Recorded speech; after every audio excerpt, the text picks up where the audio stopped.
याद न आए दुखमय जीवन इससे पी लेता हाला। जग चिंताओं से रहने को मुक्त उठा लेता प्याला। शौक साथ के और स्वाद के हेतु प्या जग करता है। पर मैं वो रोगी हूँ जिसकी एक दवा है मधुशाला। हो सकता है थक चुका हो सकता है चोट हो सकता है पाँव में छाले हो सकता है माथे से पसीने की जगह रक्त टपकता हो सकता है शरीर लहूलुहान हो चुका हो सकता है हर तरफ से आक्षेप हो, भर्त्सना हो, कलंक निंदा हो सकता है सब ओर से बिंध कर तेरा मन छलनी हो चुका हो सकता है होने को कुछ भी हो सकता है। पर रुक मत मुसाफिर, बढ़ता चल क्योंकि तेरी सिर्फ एक दवा है मधुशाला। तेरा सिर्फ एक इलाज है तेरी मंजिल। चलता चल मुसाफिर, बढ़ता चल मुसाफिर, क्योंकि मंजिल सिर्फ जश्न के लिए नहीं है, मंजिल सिर्फ उत्सव के लिए नहीं है। मंजिल इसलिए भी मंजिल है क्योंकि वो सफ़र के लिए ताकत देती है, बढ़ते रहने के लिए प्रेरणा देती है, हारे हुए मन के लिए दवा देती है। शौक साथ के और स्वाद के हेतु प्या जग करता है। पर मैं वो रोगी हूं जिसकी एक दवा है मधुशाला। डेमोस्थनीज जब 7 साल के थे तब उनके माता पिता का निधन हो गया और माता पिता जिनके सहारे छोड़कर गए थे उन्होंने उनका सब कुछ छीन लिया। धन, संपत्ति, घर बार, यहां तक कि स्कूल जाना भी बंद कर दिया। एक 7 साल का बच्चा क्या करता जिसके पास घर नहीं, संपत्ति नहीं और जो हकला कर बोलता था, क्या करता? डेमोस्थनीज ने अपने आप को समाज से, दुनिया से काट लिया। महीनों के लिए भूमिगत हो गए, सर मुंडवा लिया और दिन रात अभ्यास किया अपनी कमियों पर, अपने मकसद तक बढ़ने के लिए। हकला कर बोलने की समस्या थी, सो उन्होंने मुंह में पत्थर भरकर घंटों बोलने का अभ्यास किया। बोलते बोलते सांस थम जाती थी, रुक जाती थी, थक जाती थी।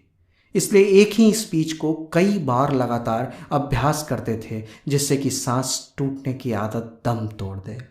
ये सिलसिला महीनों चला और उसके बाद जब डेमोस्थनीज निकले अपनी गुफा से तो बदले हुए डेमोस्थनीज थे।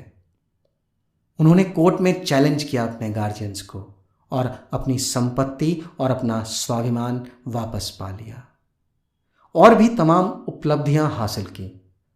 इतिहास गवाह है इस बात का कि आज भी डेमोस्थनीज को दुनिया के सबसे प्रभावशाली वक्ताओं में से एक वक्ता माना जाता है। शौक साथ के और स्वाद के हेतु प्या जग करता है। पर मैं वो रोगी हूं जिसकी एक दवा है मधुशाला। सोवियत यूनियन की मरिया ओक्ट्याब्रस्काया को जब पता चला कि जर्मन सेनाओं ने उनके पति को द्वितीय विश्व युद्ध में मार डाला है तो उन्होंने अपने दुख का एक अलग ही इलाज ढूंढा। अपनी सारी संपत्ति बेच दी, एक टैंक खरीदा और उस टैंक को सोवियत आर्मी को दे दिया।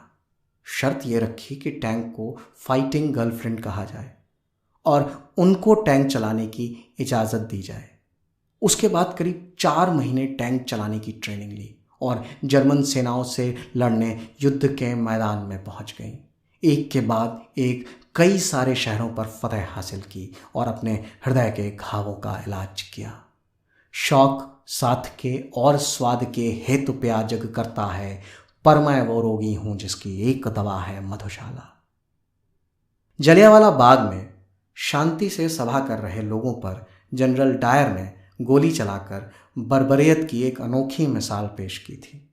जनरल डायर जिनके इशारों पर काम करते थे वो थे पंजाब के लेफ्टिनेंट गवर्नर माइकल ओवायर। होने को बर्दाश्त हो भी सकता था जलियांवाला बाग हत्याकांड, पर शहीद आजम ऊधम सिंह को बर्दाश्त नहीं हुआ। उन्होंने अपने रोग की अनोखी दवा ढूंढी।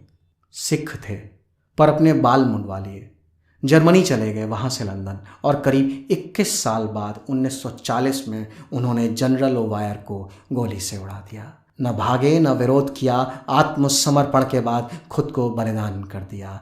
शौक साध के और स्वाद के हेतु प्या जग करता है। पर मैं वो रोगी हूं जिसकी एक दवा है मधुशाला। अंग्रेज सौदागर बनकर आए थे देश में ईस्ट इंडिया कंपनी के नाम से और व्यापार ही नहीं, धीरे धीरे पूरे देश पर कब्जा कर लिया। हमारे बादशाह को रंगून कैद में भेज दिया और पूरे देश को गुलाम बना लिया। ये बात हर हिंदुस्तानी के दिल में घाव की तरह हमेशा से चुभती रही है। व्यवसायी संजीव मेहता के भीतर भी यही घाव था। उन्होंने अपने दुख की अनोखी दवा ढूंढी। एक एक करके उन्होंने ईस्ट इंडिया कंपनी और उससे संबंधित सारी कंपनियों को खरीदना चालू कर दिया और कई सालों के लंबे प्रयास के बाद आज ईस्ट इंडिया कंपनी के मालिक हैं। कंपनी जो कभी भारतवर्ष पर अपना अधिकार समझती थी, वो आज एक भारतीय के अधिकार में है। शौक साधके और स्वाद के हेतु प्या जग करता है, पर मैं वो रोगी हूं जिसकी एक दवा है मधुशाला।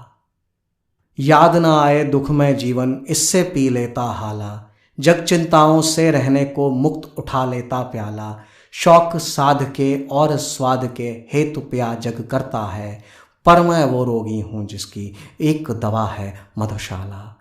एक दवा है मधुशाला, एक दवा है मधुशाला।